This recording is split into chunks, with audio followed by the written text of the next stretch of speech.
Good day, everyone. Welcome to TLE class, Handicraft Production, Embroidery. Embroidery is the ornamentation of textiles and other materials with needlework for personal use and decoration not only at home but for offices as well.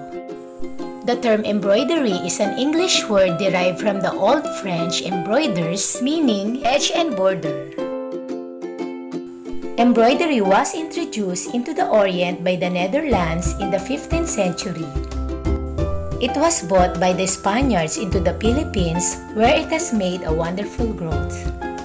Embroidery reached its highest development during the Middle Ages.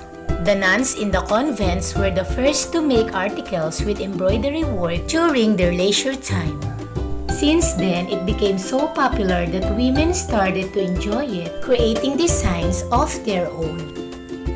In the beginning, embroideries were done by hand. But since the advent of technology and the invention of the sewing machine, people are now engaged in the machine embroidery. The embroidery tradition in the Philippines was born in the town of Taal, Batangas during the turn of the century. It has been a refined art in society because of its intricate, well-embossed appearance. The materials used in embroidery are piña and other traditional fabrics. Embroidery is a very remarkable Philippine art, and now it has been associated with many other native Philippine products that are being exported to almost all parts of the world. Now, we have embroidered abaca bags and embroidered raffia bags that all come in good quality. 100% handmade from the trusted Filipino hands. Aside from the weaved banig bags that are also a new trend today, this additional beautification of embroidering has made bags, clutches, hats, and other products look even more good and unique.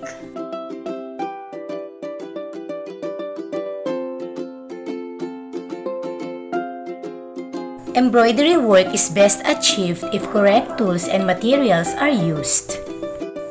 Embroidery tools refers to small or handy devices or instruments used in sewing.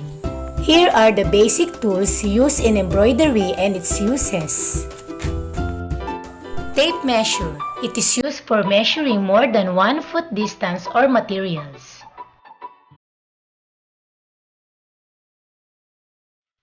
Thimble.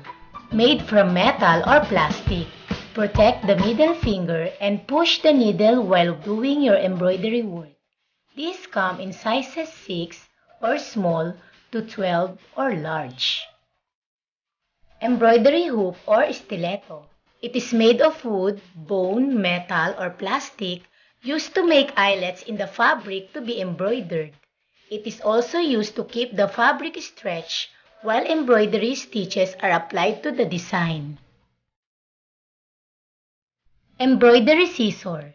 It is small, sharp, and pointed, good for fine work used for trimming scallops, clipping threads, and cutting large eyelets. Needle threader. It is used for easier threading, especially by those sewers with poor eyesight.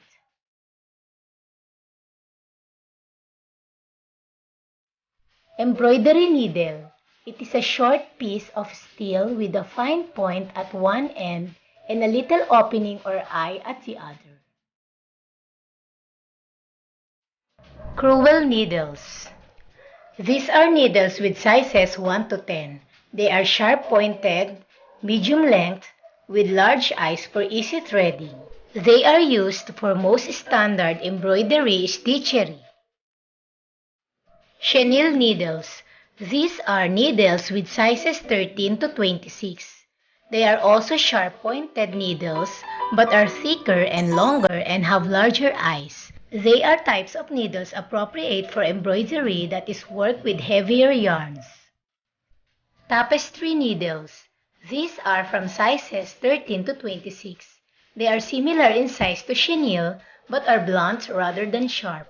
This makes them best for thread counting embroidery and the needle point as well. Watercolor brush. It is used for transferring the design using pricking and pouncing methods. Tracing paper. It is used for tracing designs.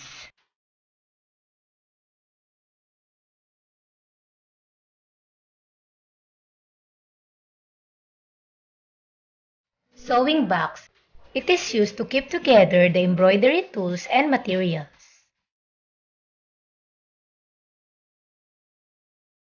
Fabric.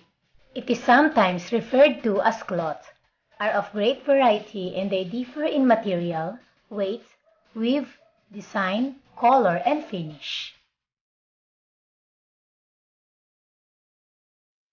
Thread. It is available in various types. They differ in terms of texture, fiber content, number of strands, and colors. Threads are usually coded in numbers and color names. The color of the thread should suit the color and texture of the design and the fabric to be embroidered.